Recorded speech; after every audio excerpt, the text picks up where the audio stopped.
வணக்கம். நான் உங்கள் அபிமான யோகாம்பால் சுந்தர். இன்றைக்கி என்ன பார்க்க போகிறோம் அப்படின்னு சொல்லி கேட்டீங்கன்னா, இதுவும் ஒரு ஆனால் இன்றைக்கி காம்போ தான் பார்க்க போகிறோம். ரொம்ப எல்லாருக்கும் ஈஸியான ஒரு இது தான். என்ன காம்போன்னு சொல்லி கேட்டீங்கன்னா, முருங்கைக்கீரை நல்லா வாஷ் பண்ணி எடுத்து வச்சுருக்கேன். முருங்கைக்கீரையை வச்சு சாம்பார் பண்ண போகிறோம். புதினா ரசம் ரொம்ப டேஸ்டியாக, ரொம்ப அரோமேட்டிக்காக, ரொம்ப நல்லாயிருக்கும். அண்ட் அதுக்கப்புறம் அதுக்கு மேட்சிங்காக வந்து கத்திரிக்காய் காராமணி போட்டு ஒரு காய் பண்ண போகிறோம். ஸோ இது எப்படி பண்ணுறதுன்னு பார்க்கலாம். இது ஆற்றுக்கான சமையல் அப்படியே உங்களுக்கு ஷூட் பண்ணிட்டேன், அவ்வளோதான். ஸோ எல்லாருக்கும் உபயோகமாக இருக்கும்னு நினைக்கிறேன். எப்படி பண்ணுறதுன்னு பார்க்கலாம்.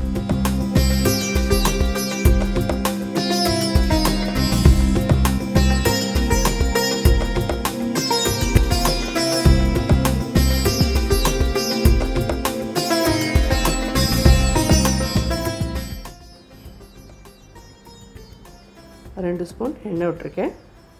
1/2 டீஸ்பூன் கடுகு வெடிக்கிறது, 1/4 ஸ்பூன் வெந்தயம், பெருங்காயம் ஒரு 1/2 டீஸ்பூன், மிளகாவத்தல் 2. சாதாரண சாம்பார் தான், ஒன்றும் பெரிய இதெல்லாம் இல்லை. ரொம்ப ஆர்டினரியாக நம்ம ஆற்றுல எப்படி சாம்பார் வைப்போமோ அது மாதிரி தான். சின்ன வெங்காயம் உரிச்சது ஒரு 20,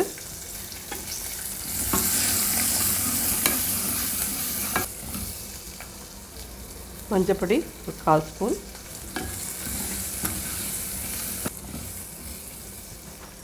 புளி வந்து ஒரு பெரிய எலுமிச்சம்பழம் சைஸ்க்கு எடுத்துருக்கேன். அதனால் ஒரே ஒரு தக்காளி பழம் எடுத்துக்கிறேன்.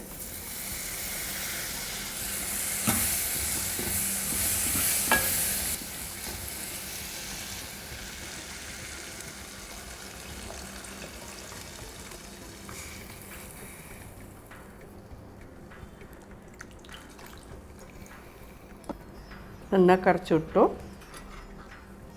சாம்பார் பொடி உங்கள்கிட்ட இருக்கிறது எதுவோ அது மாதிரி, உங்களுக்கு அதே மாதிரி உங்கள் சாம்பார் பொடி எந்த அளவு காரத்தில் இருக்குன்னு தெரிஞ்சிருக்கும்.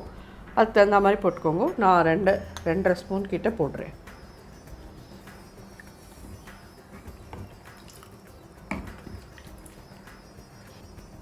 உப்பு தேவையான அளவு. இது வந்து ஒரு பச்சை வாசனை போக முன்னாடி கொதித்து வேகட்டும். வெங்காயம் எல்லாமும் வதங்கி நல்லா வேகட்டும். அதுக்கப்புறமா கீரையை வந்து நம்ம போட்டு அதுக்கப்புறம் பருப்பு போட்டோன்னா சரியாக இருக்கும். ஸோ இது நல்லா ஒரு 5 மினிட்ஸ் கொதிக்கட்டும், பார்க்கலாம். ஸோ ஒரு 5 மினிட்ஸ் ஆகுது.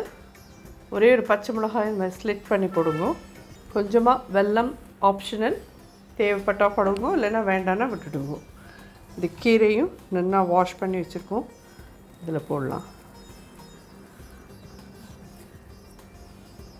இது எல்லாமே சேர்ந்து இன்னொரு 10 நிமிஷம் கிட்ட கொதிக்கட்டும்.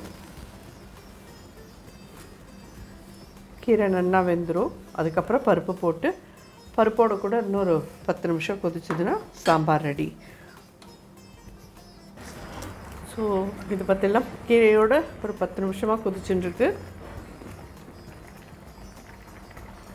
நல்லா கீரை எல்லாமும் வெந்திருக்கு. இந்த ஸ்டேஜில் பருப்பு வேக வச்ச துவரம் பருப்பு 2 கரண்டி ஆட் பண்ணுறேன்.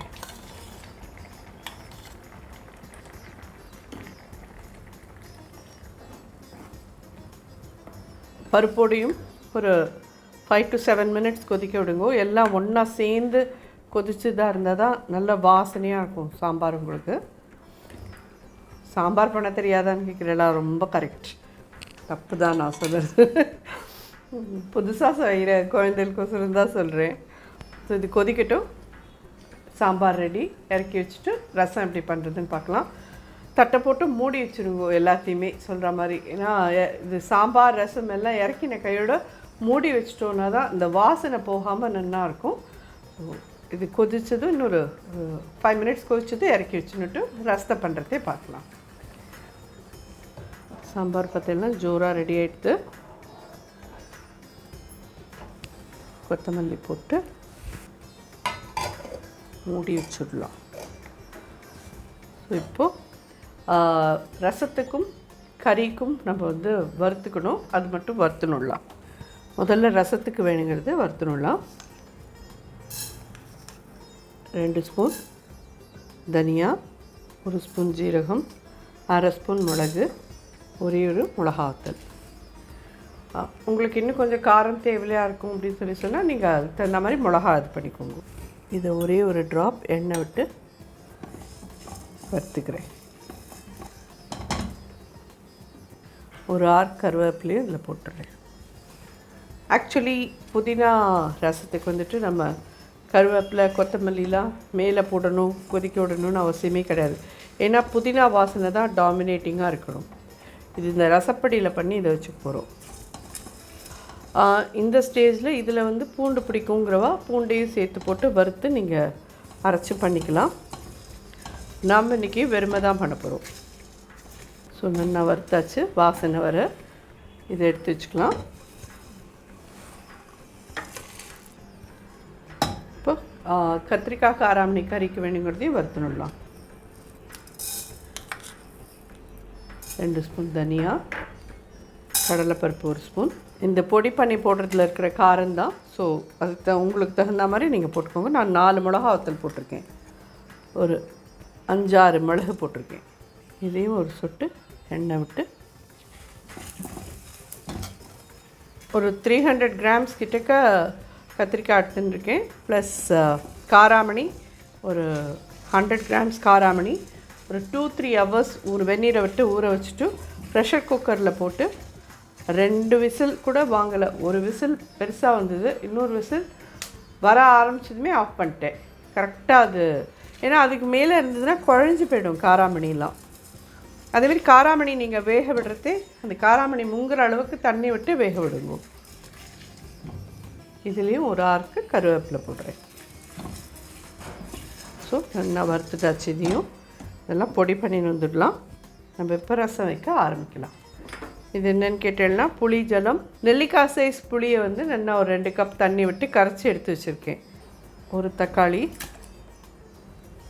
பெருங்காயப்பொடி 1/2 டீஸ்பூன், மஞ்சப்பொடி 1/4 டீஸ்பூன், உப்பு ரசத்துக்கு தேவையான அளவு.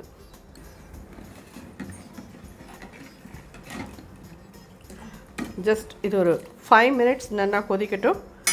அதுக்கப்புறம் அந்த பொடியை போட்டு இது பண்ணோன்னா ரெடி. பட் இந்த ஒரு 5 மினிட்ஸ் கொதிச்சதுக்கப்புறம் கொஞ்சம் புதினாவையும் போட்டு கொதிக்க விடலாம். இது கொதி வரட்டும், புதினா போடலாம் நம்ம. ஸோ ஒரு கொதி வந்துடுத்தும். இந்த ஸ்டேஜில் நல்லா வாஷ் பண்ணி வச்சுருக்கிற புதினாவை கையால் பிச்சு போட்டுருணும்.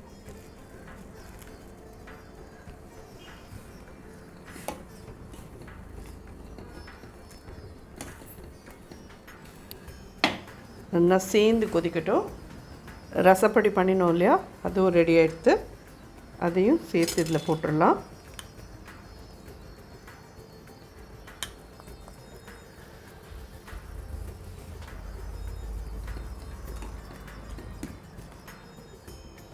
ஜஸ்ட் இன்னும் ஒரு 2-3 மினிட்ஸ் கொதித்ததும் பருப்பு ஜலத்தை விளாவினோன்னா ரெடி. ஸோ இது பருப்பு ஜலம். இதுக்கு கொத்தமல்லி போடக்கூடாது, இதே புதினாவையே பிச்சு போட்டுருங்க. நல்லா நுரைச்சி வந்ததும் நெய்யில் தாளித்து கொட்டினோன்னா ஆச்சு. நல்ல வாசனையாக இருக்கும். புதினா வந்து உடம்புக்கு ரொம்ப நல்லது, வயிற்றுக்கும் ரொம்ப ரொம்ப நல்லது. ஸோ இந்த வின்டர் சமயத்தில் இதெல்லாம் ஈஸியாக கிடைக்கும் உங்களுக்கு. நல்லா அது ரெடி ஆகட்டும். நுரைச்சி வந்ததும் தாளித்து கொட்டிடலாம், அவ்வளோதான். இதெல்லாம் குவிக்காக ஆகக்கூடிய ஒரு சமையலுமே. ஹார்ட்லி சாம்பார் ஆடுறதுக்கு வந்து ஒரு 20 மினிட்ஸ் ஆச்சு. 20-25 மினிட்ஸில் பருப்பெல்லாம் வேக வச்சு வச்சுருந்தேன், நான் இல்லைன்னு சொல்ல. ஸோ 20-25 மினிட்ஸில் சாம்பார் முடிஞ்சிடுத்து. இது ஒரு 15 நிமிஷத்தில் ரசம் ஆகிடுது. நான் ஒத்த அடுப்பு வச்சுன்னு பண்ணிட்டு இருக்கிறதுனால எனக்கு இந்த மாதிரி ஆகுது. நீங்களாம் சைமல்டேனியஸ்லி 2 அடுப்பு 3 அடுப்பு வச்சுருந்தேன்னா ஒரு அடுப்பில் ஒன்று போட்டேன்னா ஹார்ட்லி நீங்கள் வந்து 1/2 ஹவருக்குள்ளே சமையலை முடிச்சுட்டு வெளியில் போய்டலாம். ஸோ நல்லா நுரைச்சி வந்துடுத்து. இந்த ஸ்டேஜில் அடுப்பை அணைச்சிடுறேன். தாளித்து கொட்டினோன்னா ரெடி. ஒரு 1/2 டீஸ்பூன் நெய் விட்டுக்கலாம். ரசம் மட்டும் எப்பயுமே எண்ணெயில் தாளித்து கொட்டுறதோட நீங்கள் நெய்யில் ஒரு 1/2 ஸ்பூன் நெய்யில் தாளித்து கொட்டி பாருங்களேன். அதோட வாசனை, அதோட டேஸ்ட் எல்லாமே ரொம்ப டிஃப்ரெண்ட்டாக இருக்கும். 1/4 ஸ்பூன் கடுகு போட்டிருக்கேன். ஸோ இதை ரசத்தில் விட்டுடலாம்.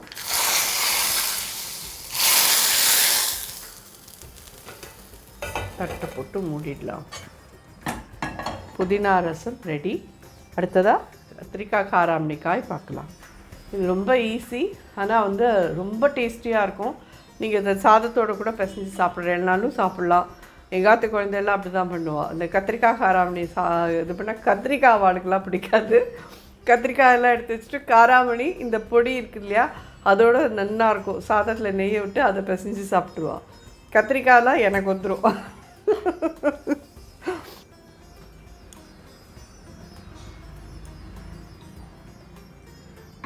ஒரு 3 ஸ்பூன் எண்ணெய் விட்டுருக்கேன். அரை டீஸ்பூன் கடுகு போட்டிருக்கேன். 1 ஸ்பூன் கிட்ட கடலை பருப்பு போட்டிருக்கேன்.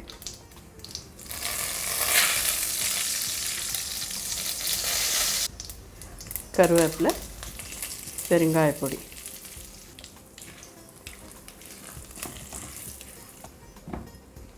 அந்த கடலை பருப்புலாம் செவந்துடுத்து. இந்த ஸ்டேஜில் கத்திரிக்காயை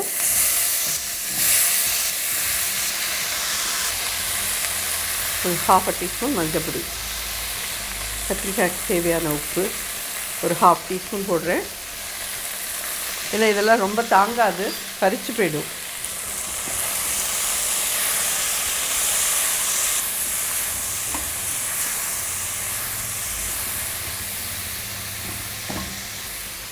மூடி போட்டு ஒரு 2-3 மினிட்ஸ் இருக்கட்டும். அதுக்கப்புறம் திருப்பி கிளறி விடலாம். ஸோ இது ஒரு 7 மினிட்ஸாக நம்ம வந்து திறந்து அப்பப்போ கிளறி விட்டுருக்கேன்.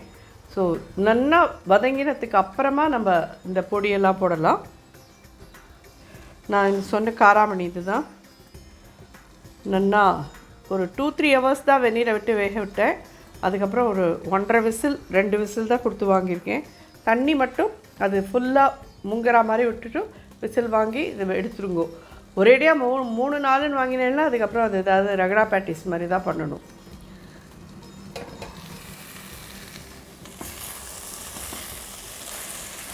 இந்த ஸ்டேஜில் இந்த காராமணி, எதுக்கு காராமணி மட்டும் இவ்வளோ வச்சுருக்கேன்னு கேட்குறீங்களா? நான் தான் சொன்னேன் இல்லையா, கத்திரிக்காயெலாம் எங்காத்து குழந்தைலாம் என்கிட்ட கொடுத்துருவா, காராமணி மட்டும்தான் அவள் சாப்பிடுவா. அதனால இவ்வளோ காராமணி போட்டிருக்கேன். ஆனால் ஆக்சுவலி இந்த வின்டரில் இந்த மழை நாளில் கத்திரிக்காய் சாப்பிடணும். அது வந்து உங்களுக்கு ஸ்கின்னுக்கு ஆயில் லூப்ரிகேட் பண்ணுறது அப்படின்னு சொல்லுவாள். ஸோ இது கண்டிப்பாக பிடிக்காதுன்றவா கண்டிப்பாக எடுத்துக்க மாட்டேன்னு தெரியும். ஆனால் எந்த வெஜிடபிளுமே நீங்கள் வந்து ஒதுக்கக்கூடாது.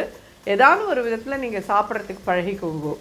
நம்ம இந்த பொடி பண்ணினோம் இல்லையா, இந்த காய்க்குன்னு அது இதில் போட்டுடலாம். இது அப்படியே சுண்டல் மாதிரி இருக்கும்.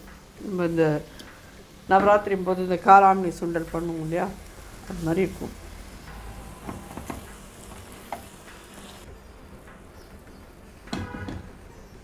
திருகின தேங்காய், இது ஆப்ஷனல், எங்களுக்கு வேண்டவே வேண்டாம் அப்படின்னா விட்டுருங்கோ. போட்டேன்னா நல்லாயிருக்கும். ஸோ இன்னையோட சமையல் ஜோரான முருங்கைக்கீரை சாம்பார், புதினா ரசம் அண்ட் கத்திரிக்காய் காராமணிக்காய் எல்லாம் ரெடி. சுட சுட இருக்குது.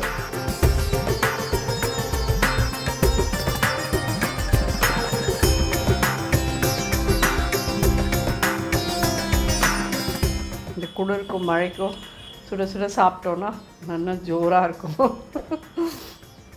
ஸோ நிச்சயமாக இந்த காம்போ ட்ரை பண்ணி பார்த்துட்டு எப்படி இருந்தது ஃபீட்பேக் சொல்லுங்க. நன்றி, வணக்கம்.